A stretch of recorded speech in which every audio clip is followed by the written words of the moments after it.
Hello दोस्तों, क्या आप क्लास 10th या क्लास 12th के स्टूडेंट्स हैं और इस बार 2026 में बिहार बोर्ड एग्जाम देना चाहते हैं और आपको पता नहीं है कि बिहार बोर्ड एग्जाम में कॉपी कैसे लिखा जाता है। तो आप आज की इस वीडियो में मैं आप सभी को 10 ऐसे पॉइंट्स को बतलाऊंगा जिसको आप कवर करके बिहार बोर्ड एग्जाम में अच्छे तरीके से कॉपी को लिख सकते हैं। तो चलिए इसको देखते हैं, वीडियो में अंत तक बने रहिएगा। यहाँ पे है आज की इस वीडियो में हम बात करने वाले किस पे, कॉपी कैसे लिखे, यानी बिहार बोर्ड एग्जाम में कॉपी कैसे लिखे। तो यहाँ पे देखिए 10 ऐसे पॉइंट्स को बतलाए हैं जिनको आप कवर करके बहुत ही बेहतरीन नंबर ला सकते हैं। तो यहाँ पे देखिए पहला नंबर पॉइंट क्या है, साफ सुथरी लिखावट।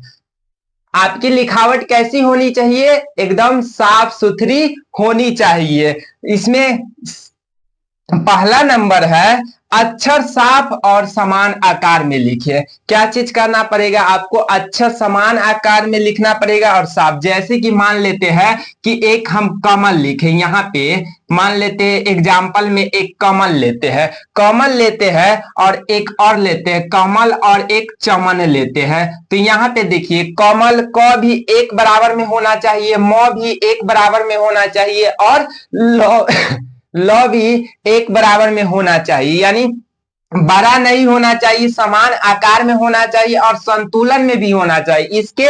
इसके मध्य भी उतना ही गैप होना चाहिए जितना इसके आगे में गैप हो, उतना ही गैप आपको देना है। तो पहला नंबर हो गया अक्षर साफ और समान आकार में लिखना है आपको। और दूसरा नंबर में क्या करना है, ज्यादा दबाव या बहुत हल्का ना लिखे। दूसरा नंबर में बहुत सारे स्टूडेंट्स ऐसे होते हैं जो पेन को ऐसे करके कस के पकड़ते हैं, ज्यादा दबाव करके पकड़ते हैं और कॉपी पे लिखते हैं। ऐसे करके आप यदि लिखते हैं, बिहार बोर्ड एग्जाम देने जाते हैं और लिखते हैं, तो लिखिएगा ना तो पिछला पेज में भी आपका राइटिंग उग जाएगा। इसलिए आपको दबाव करके भी नहीं लिखना है। और बहुत सारे स्टूडेंट्स ऐसे होते हैं जो एकदम हल्का करके लिखते हैं, पते नहीं चलता है कि क्या चीज लिखा है। एग्जामिनर आपकी राइटिंग को यदि नहीं समझ पाते हैं तो आपको नंबर अच्छा मिलेगा, नहीं मिलेगा। तो आपको क्या करना पड़ेगा, दूसरा पॉइंट्स में यहाँ पे ज्यादा दबाव या बहुत हल्का ना लिखे। आपको ज्यादा दबाव करके यानी ज्यादा जोर करके यहाँ पे नहीं लिखना है। कोई भी कॉपी पर कोई भी एग्जाम में देने जाइएगा तो उसमें कॉपी पर ज्यादा दबाव करके नहीं, यानी ज्यादा भीड़ करके आपको नहीं देना है और नहीं ज्यादा हल्का करके आपको लिखना है। इसके बाद क्या चीज आपको करना है, लाइन के बीच संतुलन बना रहे। जैसे कि आपको हम बतलाए, फिर से एक बतला देते हैं, एक एग्जाम्पल ले लेते हैं, एक सेंटेंस ले लेते हैं। यहाँ में सेंटेंस एग्जाम्पल में ले लेते हैं, राम एक लड़का है। राम एक लड़का है। राम एक लड़का है, मान लीजिए एक हम एग्जाम्पल लिए। तो यहाँ पे आपको क्या चीज करना है, संतुलन बनाए रखना है। तो यहाँ पे देखिए राम हम लिए हैं, यहाँ पे राम लिए है। राइटिंग यहाँ पे देखिए, राइटिंग पर ध्यान उतना नहीं दीजिए। यहाँ पे देखिए राम है तो यहाँ पे आकार भी सेम है, लगभग सेम है ना। आप कॉपी में सिस्टमैटिक तरीके से लिखिएगा। यहाँ पे राम भी आकार भी सेम है और यहाँ पे देखिए संतुलन, यानी इसके बीच का गैप भी सही है। और यहाँ पे लिखा आएगा, यहाँ पे इसके गैप भी सही रहना चाहिए, यानी संतुलन। एक दूसरे एक यहाँ पे एक वर्ड है, दूसरा वर्ड है, तो इसके बीच क्या रहना चाहिए, संतुलन रहना चाहिए। तो ये हो गया। और इसके बाद दूसरा पॉइंट्स में आपको क्या क्या देखना है, देखिए दूसरा पॉइंट्स में आपको देखना है हर उत्तर की शुरुआत नई लाइन से करें। जैसे कि मान लेते हैं एक और हम एग्जांपल ले लेते हैं, मोहन अच्छा लड़का है। मोहन अच्छा लड़का है। मोहन अच्छा लड़का है।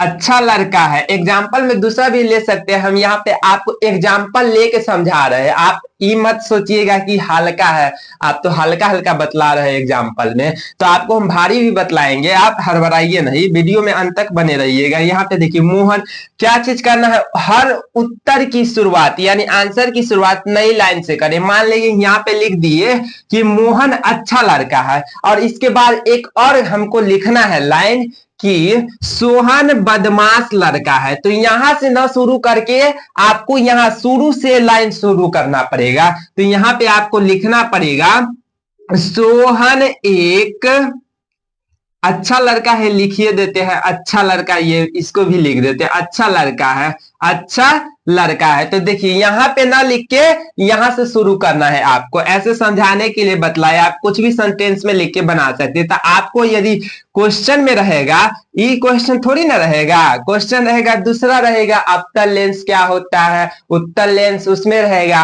तो उसमें पहले सबसे पहले यहाँ पे एक लाइन शुरू करना है, और उसके बाद यहाँ पर से दूसरा नई लाइन को यहाँ से नहीं शुरू करना है, यहाँ से शुरू करना है। कहां से करना है, यहाँ से। आपको हम बतला दिए हैं एग्जाम्पल यहाँ पे देके, ऐसी करके करना है आपको यहाँ पे दूसरा नंबर में। और इसमें क्या चीज और ध्यान रखना जरूरी है, एक प्रश्न खत्म होते ही दो लाइन छोड़कर अगला शुरू करे। जैसे कि मान लेते हैं एक प्रश्न खत्म होके, मान लेते हैं कि यहाँ पे हम कोई एक ले लेते हैं सोहन, सोहन चाहे मोहन ले लेते हैं। मोहन एक ईमानदार लड़का है, ईमानदार लड़का है। यहाँ पे ऐसे करके दे दिए, आप समझ जाइएगा कि ईमानदार लड़का है। सोहन एक ईमानदार लड़का है। तो यहाँ पे देखिए एक लाइन तो यहाँ पे कॉपी में हम तो लिख लिए, मान लेते हैं यहाँ पे कॉपी, यहाँ पे हम बोर्ड पे समझा रहे हैं लेकिन आप कॉपी में लिखिएगा। तो यहाँ पे एक लाइन लिख लिए है, ऐसे करके कॉपी में रहता है डडीर। तो यहाँ पे देखिए एक लाइन ई हो गया, तो ई लाइन में ना लिख के इस लाइन में तो लिखा रहवे करेगा ऑलरेडी, तो बीचला लाइन में ना लिख के यहाँ पे कतला लाइन में लिखेंगे। दो लाइन छोड़ के लिखना है, या आप एक के लाइन छोड़ के लिखिएगा, जरा हटा के लिखिएगा ना तो एग्जामिनर देखेगा कि बच्चा लिखा है, जो स्टूडेंट्स है ये लिखा है सिर्फ नंबर पाने के लिए, ज्यादा नंबर आके लिखा है। तो आप एक लाइन हटा के लिखिएगा। यहाँ पे एक है, यहाँ पे है ना, तो यहाँ पे कॉपी पर रहेगा ऐसा वाला, उसमें थोड़ा थोड़ा गैप रहता है, ऐसा वाला पेज रहेगा आपके पास चौड़ा वाला, एग्जाम में देगा ना ऐसा रहता है कॉपी, ऐसा आयताकार में ज्यादातर रहता है। तो ऐसे करके आपको लिखना है, एक लाइन हटा के लिख लेना है। उसके बाद क्या करना है, प्रश्न संख्या साफ साफ लिखिए। प्रश्न संख्या को आपको क्या करना पड़ेगा, साफ साफ। मान लेते हैं फिर से हम एक एग्जाम्पल ले लेते हैं, एग्जाम्पल ट्रांसलेशने वाला हम लेते हैं। आप कोई भी एग्जाम्पल ले सकते हैं, वो वाला एग्जाम्पल यदि हम लेंगे क्वेश्चन वाला तो थोड़ा ज्यादा वीडियो थोड़ा लंबा हो जाएगा, इसलिए हम शॉर्ट ट्रिक से आपको समझा रहे हैं। आप फॉलो कीजिएगा, बिहार बोर्ड एग्जाम में पहले से ही फॉलो कीजिएगा। यहाँ पे जब क्वेश्चन बैंक आप बनाइएगा तो पहले ही बनाइएगा, देख देख के पहले ही देख लीजिएगा, ताकि आपको एग्जाम में गलती ना हो। तो यहाँ पे आपको क्या करना पड़ेगा, साफ साफ प्रश्न संख्या साफ। जैसे मान लेते हैं कि एक नंबर प्रश्न को आपने सॉल्व किया, एक नंबर प्रश्न, तो आपको प्रश्न को लिखना नहीं है। बहुत सारे स्टूडेंट्स ऐसे होते हैं जो एग्जाम देने जाते हैं तो प्रश्न को ही भर देते हैं, आंसर भरना होता है, प्रश्न नहीं। सिर्फ यहाँ पे दे दीजिए नंबर कितना है, जैसे मान लेते हैं एक नंबर प्रश्न को आपने हल किया, तो यहाँ पे आपको क्या करना पड़ेगा, प्रश्न शॉर्ट में लिख दीजिए, प्रश्न चाहे ऐसे करके प्रश्न लिख दीजिए और नंबर लिख दीजिए, ऐसे लिख दीजिए और ऐसे कर दीजिए और एक यहाँ पे लिख दीजिए। और उसके बाद आपको क्या करना पड़ेगा, यहाँ पे आपको उत्तर सामने सामने उत्तर लिख देना है, ऐसे कर देना है और यहाँ पे स्टार्ट करना है, यहाँ से लिखना स्टार्ट करना है, इस प्रश्न का उत्तर लिखना है। और एक बात और अवश्य रखिएगा याद, यहाँ पे देखिए, यहाँ पे कोई भी हम चीज लिखते हैं या कोई भी यहाँ पे लाइन लिखेंगे, किसी भी संख्या का आंसर यदि हम लिखेंगे तो क्रमबद्ध तरीका में होना चाहिए। देखिए यहाँ पे लिखे है तो ऐसे करके लिखे है, उसके बाद यहाँ पे सटा सटा है ना, एक बराबर में होना चाहिए, इससे निकला उकला नहीं रहना चाहिए। ऐसे देखेगा ना तो आपका कॉपी एकदम गजब तरीका से दिखेगा, तो एग्जामिनर जो देखेगा तो कहेगा ये किसका राइटिंग है, बड़ी मस्त राइटिंग है, तो नंबर आपको एकदम फाड़ चीर के देगा। इसलिए हम बोल रहे हैं ऐसे करके आपको लिखना है। अब क्या करना है तीसरा नंबर पॉइंट में, अब तीसरा नंबर पॉइंट क्या है, मुख्य कीवर्ड्स को हाईलाइट करें। क्या करना पड़ेगा, हाईलाइट करना पड़ेगा। जैसे कि मान लेते हैं हम एक एग्जाम्पल देते हैं, दीपावली पर एक निबंध लिखना है, तो मान लेते हैं दीपावली हम लिख दिए है, दीपावली हिंदुओं का एक महत्वपूर्ण पर्व है। तो जो पर्व आया, पर्व जो आया यही, इसको हाईलाइट यहां पे ऐसे कर देना है, अंडरलाइन। जब अंडरलाइन ऐसे कीजिएगा ना, संख्या के नीचे जो मेन पॉइंट होगा, इंपोर्टेंट जो पॉइंट होगा उसके नीचे वर्ड होगा, उसके नीचे जब आप ऐसे अंडरलाइन कीजिएगा ना तो एग्जामिनर जो कॉपी चेक करेगा उसका ध्यान तुरंत आकर्षित हो जाएगा, आपका कॉपी यहाँ पे अंडरलाइन पर उसका ध्यान आकर्षित हो जाएगा। इसलिए आपको क्या करना पड़ेगा, हाईलाइट, मुख्य कीवर्ड्स को हाईलाइट करना पड़ेगा।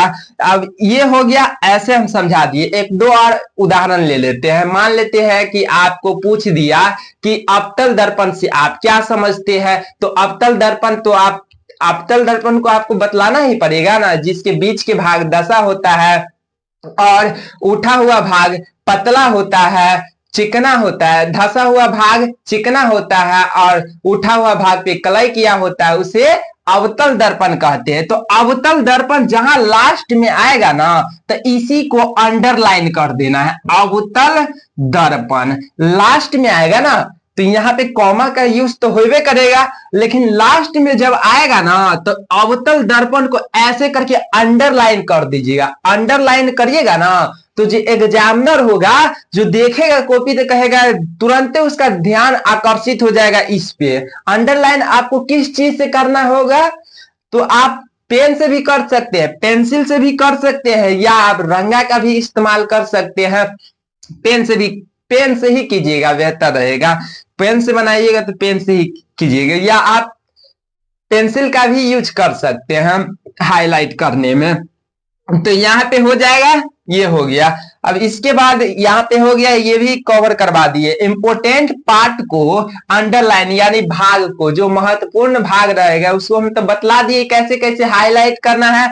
और डिटेल में जानना चाहते हैं तो कमेंट बॉक्स खुला हुआ है, कमेंट बॉक्स में कमेंट कर दीजिएगा, या नेक्स्ट वीडियो बनाएंगे हम कोई भी बिहार बोर्ड एग्जामिनर से रिलेटेड, तो आपको हम उसमें कवर करवा देंगे इस विषय पर यदि हम चर्चा करेंगे। तो यहाँ पे देखिए 4 नंबर पॉइंट क्या है, उत्तर को क्रमबद्ध लिखे। उत्तर को क्या करना है, क्रमबद्ध लिखना है। यदि आपको यहाँ पे लॉन्ग क्वेश्चन पूछ दे और शॉर्ट क्वेश्चन, यहाँ पे मान लेते सब्जेक्टिव GECTIV सब्जेक्टिव क्वेश्चंस को यदि पूछ दे, सब्जेक्टिव क्वेश्चन एक 2 नंबरी वाला होता है और एक लॉन्ग होता है, long subjective questions long subjective questions जो होता है, या 2 नंबरी वाला सब्जेक्टिव क्वेश्चंस में पहले देख लेते हैं। तो इसमें क्या करना पड़ेगा, जैसे मान लीजिए कि आपसे पूछ दिया कि प्रकाश का परावर्तन और अपवर्तन से आप क्या समझते हैं, तो परावर्तन और अपवर्तन को आपको कैसे लिखना है, परावर्तन और अपवर्तन, तो जो पहले रहेगा उसको यहां पे लिख लेना है। परावर्तन है तो परावर्तन को ऐसे लिखिए और एरो देके या डायरेक्ट ऐसे करके यहां पे इसका आंसर दे दीजिए। और उसके बाद परावर्तन यदि खत्म हो जाता है तो उसके बाद अपवर्तन को ऐसे करके पकड़िए, अपवर्तन को ऐसे करके पकड़िए और उसके बाद इसका आंसर दीजिए। हो गया। अब इसमें अब लॉन्ग क्वेश्चन में आपको क्या करना पड़ेगा, सब्जेक्टिव हो गया, 2 नंबरी वाला हो गया। यदि आपको 5 नंबरी वाला पूछ देगा तो क्या कीजिएगा? 5 नंबरी में इतना ही लिखिएगा? नहीं, 5 नंबरी में और डिटेल में लिखना है। 5 नंबरी में क्या क्या करना है? आपको परिचय लिखना है, यानी इंट्रोडक्शन। उसका इंट्रोडक्शन पहले लिख देना है, उसके बाद मुख्य भाग लिखना है, उसके बाद निष्कर्षण लिखना है। लास्ट में निष्कर्षण लिखा जाता है। तो इंट्रोडक्शन, परिचय में सबसे पहले एक हम कोई एग्जाम्पल ले लेते हैं। मान लेते हैं कि दीपावली पे आपको निबंध लिखना है। ऐसे लॉन्ग क्वेश्चन की बतला रहे हैं, दीपावली पर निबंध लिखा, ऐसे 10 नंबर का क्वेश्चन रहता है, इसी पर हम विचार कर लेते हैं। तो मान लेते हैं कि आपसे क्वेश्चन में पूछ दिया, बिहार बोर्ड एग्जाम आपको पूछ दिया बोर्ड एग्जाम में क्लास 10th या क्लास 12th कुछ भी कोई भी एग्जाम में पूछ दिया कि दिवाली पर निबंध लिखे, दीपावली पर निबंध लिखे, तो आपको कैसे लिखना है? तो सबसे पहले आपको क्या करना है, यहाँ पे इंट्रोडक्शन दे देना है, परिचय लिखना है, परिचय लिख देना है, ऐसे करके आपको दे देना है। और उसके बाद यहाँ पे लिखना है आपको परिचय में कैसे लिखिएगा कि दीपावली हिंदुओं का एक महत्वपूर्ण पर्व है, यह पूरे भारतवर्ष में मनाया जाता है। और भी आगे लिख दीजिएगा। जब निबंध की क्लास होगी तो उसमें हम आपको डिटेल से बतला देंगे। ऐसे हम समझाने के लिए हम बतला दिए हैं कि आपको कैसे परिचय में बोलना है कि दीपावली हिंदुओं का एक महत्वपूर्ण पर्व है, यह पूरे भारतवर्ष में मनाया जाता है, यह एक धार्मिक त्योहार है, पर्व है, कुछ भी लिख सकते हैं परिचय में। और उसके बाद आपको मुख्य इसमें इम्पोर्टेंट पार्ट को रखना है। मुख्य भाग में है, आपको क्या करना है, ऐसे करके एरो दे देना है, ऐसे करके एरो दे देना है। इसको मिटा देते हैं, बोर्ड थोड़ा छोटा है। तो यहाँ पे मुख्य भाग में यहाँ पे लिख देते हैं, मुख्य भाग में ऐसे करके ऐसे कर देना है। और इसमें आपको क्या चीज करना है, मुख्य भाग में आपको, जैसे दीपावली क्यों मनाया जाता है? दीपावली जब श्री रामचंद्र जी जब सीता मैया के साथ और लक्ष्मण जी के साथ जब अयोध्या लौटे तो उनके खुशी में, उनके विजय में, जीत में दीपावली मनाया जाता है। त्योहार में मनाए ना अयोध्या वासियों, तो उसी वक्त से मनाया जाता है ना दीपावली।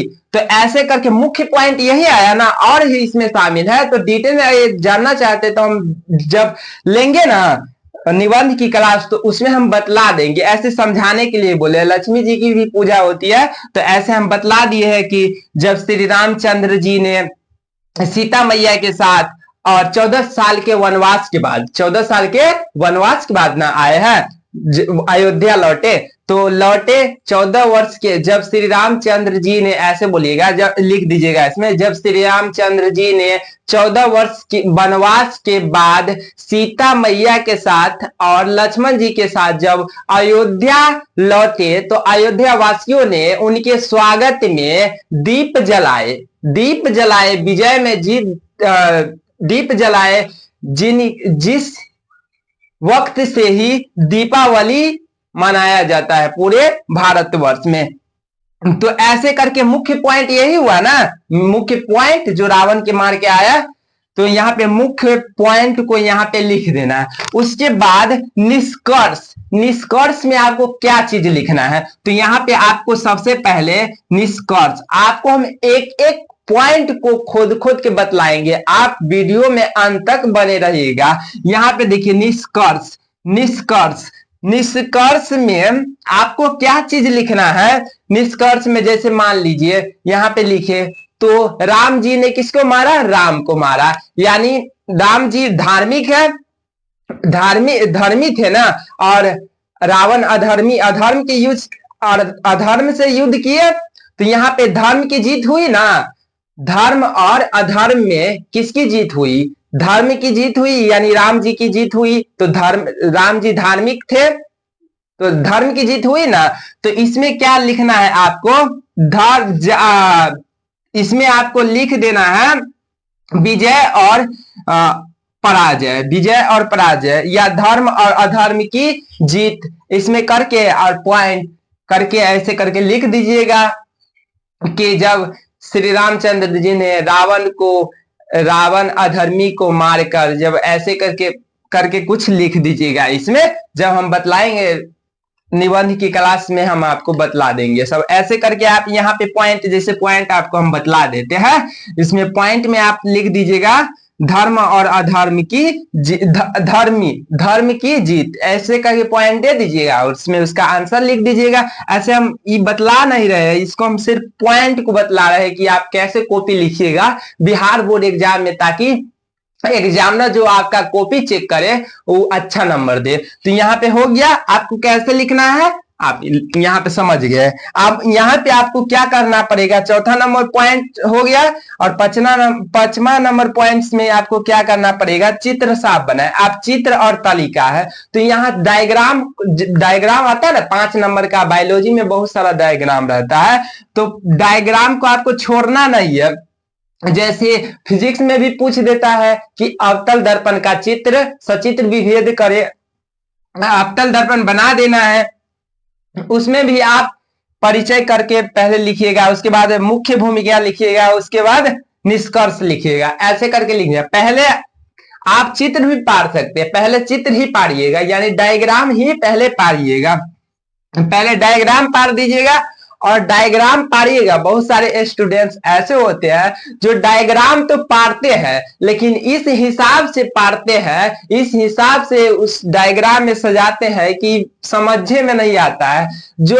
जो पारता है उसको ही समझ में नहीं आता है, तो जो एक उसको खुद नहीं समझ में आता है क्या हम पारे डायग्राम में, तो एग्जामिनर क्या समझेगा। और जब एग्जामिनर समझेगा नहीं तो वो नंबर देगा, सीधे काट के हटा देगा, कहेगा कहां से आ गया है नालायक, सब हटा देगा, सीधे काट के नंबर काट लेगा।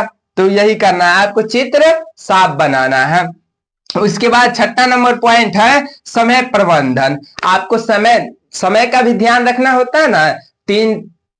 3 घंटा 15 मिनट का टाइम देता है, 3 घंटा 15 मिनट ऐसे पढ़ने के लिए कॉपी देता है, लेकिन कोई पढ़ता नहीं है, तो ऐसे 3 घंटा 15 मिनट का टाइम देता है। तो उसमें आपको क्या करना है, 3 घंटा 15 मिनट में सबसे पहले यहाँ पे देखिए, पहले इजी क्वेश्चंस को सॉल्व करें। तो यहाँ पे आपको क्या करना पड़ेगा, ऑब्जेक्टिव वाला होता है, क्या होता है, ऑब्जेक्टिव होता है, ऑब्जेक्टिव पूछता है क्वेश्चंस, और यहाँ पे शॉर्ट में लिख दिए, और सब्जेक्टिव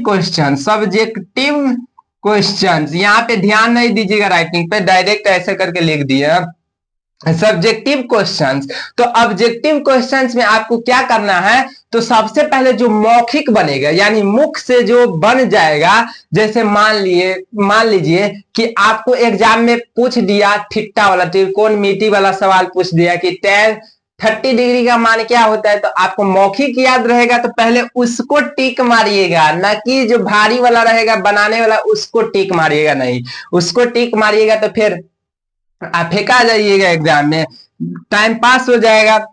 यहाँ पे मेन पॉइंट को पहले, इजी पॉइंट को पहले सॉल्व करना, उसके बाद जब ना हो 100 में 50 मारना पड़ता है, यदि 50 नहीं पूरेगा तो उसके बाद लॉन्ग वाला लीजिएगा, 1 घंटा का टाइम रहता है, देख लीजिएगा उसमें, उसके बाद तो लइए लेता है, उसके बाद सब्जेक्टिव वाला पेपर देता है। तो इसमें क्या करना है आपको, सब्जेक्टिव में होता है एक 2 नंबरी और एक 5 नंबरी का लॉन्ग क्वेश्चन।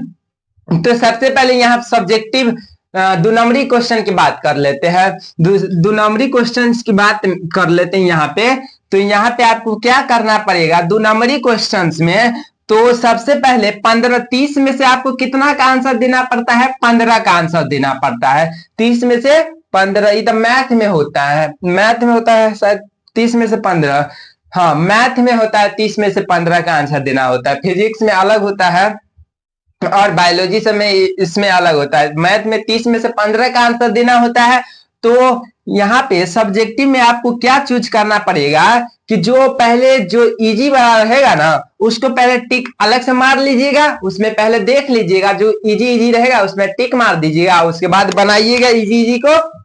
तो पहले इजी को सॉल्व करना है, उसके बाद जो हार्ड वाला क्वेश्चन आएगा टाइम बचेगा तो उसको सॉल्व करना है, और उसके बाद लॉन्ग क्वेश्चन आएगा सब्जेक्टिव में। तो 8 में से, ऐसे मैथ में पूछता है 8 में से 4 को बनाना पड़ता है। तो देख लीजिएगा जो पहले बनेगा, लेकिन नंबर बाय नंबर देना है, नंबर बाय नंबर आपको लिखना है। तो ऐसे करके कीजिएगा तो आपका नंबर भी एग्जाम में अच्छा मिलेगा।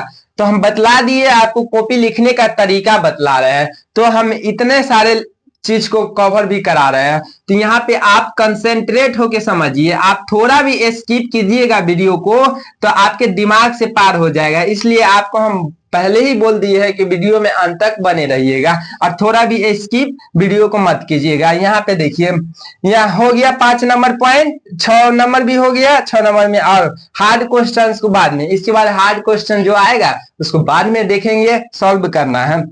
उसके बाद 7 नंबर पॉइंट में क्या करना है, 7वां नंबर पॉइंट में उत्तर बिंदुवार लिखे। उत्तर को क्या करना होगा, बिंदुवार, 12 उत्तर को बांट कर लिखे। बिंदुवार देखिए यहाँ पे क्या करना पड़ेगा, 12 उत्तर को बांट कर लिखे।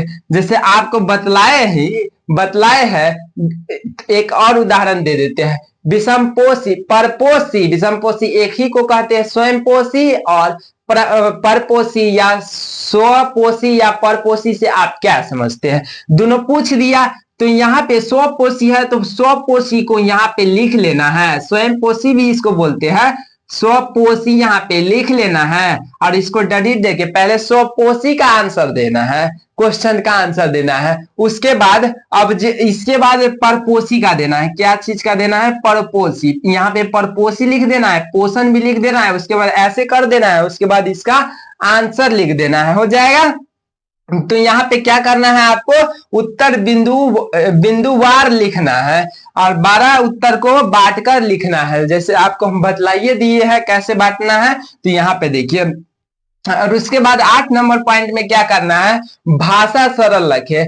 आप बहुत सारे स्टूडेंट ऐसे होते हैं जो एग्जाम में कुछ भी कॉपी में भर देते हैं, ना उसको पता होता है, अर्थ भी पता नहीं होता है और भर देता है। जो भरता है उसको खुद ही नहीं पता है कि इसका अर्थ क्या होता है, तो एग्जामिनर क्या करेगा, चेक करेगा, वो भी तो ऐसी करके कचौड़ देगा, सीधे ऐसे करके। ना समझ में आएगा तो क्या करेगा, कचौड़ देगा। आप ही का एक कॉपी तो नहीं रहता है ना, बहुत सारे स्टूडेंट्स के कॉपी रहता है, कितना मिलियन लाख में रहता है कॉपी। एगो कॉपी थोड़ी ना चेक करते हैं कि खुद के चेक करेंगे। हाँ, तो हो गया 8 नंबर में भाषा सरल रखना अपने लैंग्वेज में। उसमें लिखा भी रहता है पेपर में, परीक्षार्थी यथासंभव अपने शब्दों में ही उत्तर दे, लिखा भी रहता है, ऊपर हेडिंग में लिखा भी रहता है। तो आपको क्या चीज करना है, भाषा सरल रखना है, अपने लैंग्वेज में आंसर देना है। यहाँ पे देखिए, कठिन शब्दों से बचे, कठिन शब्दों से आपको बचना है। मान लेते हैं इसमें कोई ऐसे शब्द लिख दिए जिसका कोई मीनिंग ना निकल रहा है, अर्थ ना निकल रहा है, तो उससे आपको बचना है। क्या चीज करना है, बचना। व्याकरण सही रखे, व्याकरण सही रखना है। व्याकरण किसे कहते हैं, हिंदी में शुद्ध बोलना, पढ़ना, लिखना ही व्याकरण कहलाता है। तो इसमें क्या करना पड़ेगा, देखिए बहुत सारे स्टूडेंट्स ऐसे होते हैं जिसको, कोई स्टूडेंट्स ऐसे, मान लेते एग्जाम्पल लेते हैं, पूर्ण संख्या मान लेते हैं हम ऐसे लिए हैं, तो पूर्ण संख्या में दीर्घिकार की मात्रा यहाँ पे पू लगा है ना, तो इसमें ध्यान रखना होता है पू।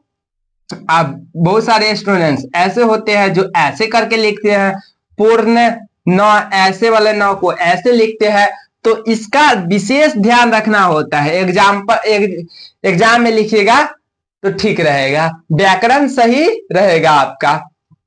उसके बाद 9 नंबर पॉइंट में आपको क्या करना है, हेड राइटिंग का ध्यान रखें। हेड राइटिंग का आपको ध्यान रखना है, हर नए उत्तर का हेड राइटिंग थोड़ा गहरा या बड़ा अक्षरों में होना, बड़ा अक्षर में लिखे।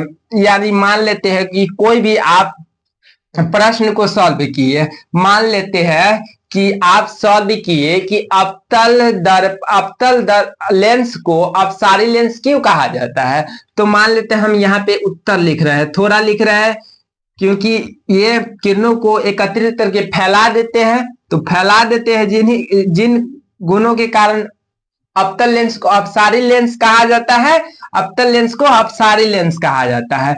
तो इसको कैसे लिखना है, एकदम सिस्टमैटिक तरीके से, यहाँ पे ऐसे करके गहरा करके, थोड़ा ज्यादा पेन चाप के भी नहीं लिखना है और ज्यादा हल्का करके भी नहीं लिखना है, एकदम इजी तरीके से लिखना है, ऐसे करके लिखना है, ऐसे करके, ताकि दिखाई देने में अच्छा लगे। ज्यादा धांस के लिखिएगा ऐसे करके दबा के, तो फिर दूसरा पेज में उग जाएगा, तो फिर गड़बड़ हो जाएगा, तो वैसे करके नहीं लिखना है। उसके बाद 10वां नंबर पॉइंट क्या है, लास्ट नंबर पॉइंट यहाँ पे देखिए, 10वां नंबर पॉइंट में आपको क्या करना पड़ेगा, रिवीजन के लिए 10 मिनट रखें।